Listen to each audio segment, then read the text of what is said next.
দুনিয়ায় যত মুসলমান আছে সমস্ত মুসলমানরা ভাই ভাই। এক মুসলমান আর এক মুসলমানের ভাই ভাই ভাই হিসেবে চলতে হবে। আর এক মুসলমান আর মুসলমানকে দেখলে সালাম দিতে হবে।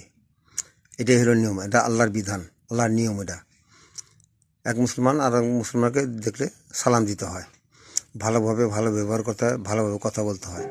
এগুলো তো আজকাল দুনিয়ায় নাই। এগুলা মানুষ যেন কমন হয়ে গেছে, মানুষ মানুষের শত্রু হয়ে গেছে।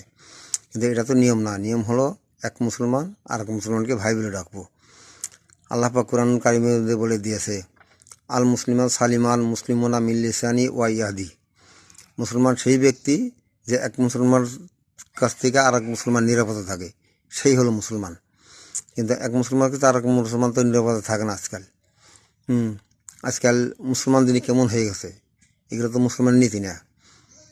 খাঁটি মুসলমান হইতে খাঁটি ইমানদার হইতে হবে।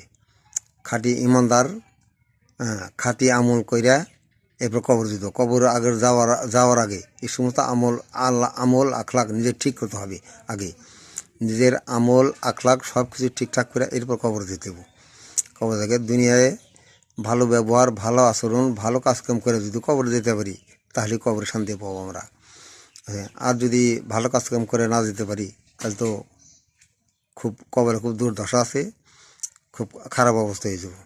কাজে আমরা এক মুসলমান আর এক মুসলমানকে ভালোবাসবো, এক মুসলমান আর এক মুসলমানকে ভাই বলে ডাক দেবো, এক মুসলমান আর এক মুসলমানকে দেখলে সালাম দেবো। এটাই নিয়ম, এটাই আল্লাহর বিধান। আল্লাহ এটাই বিধান করে দিয়েছে।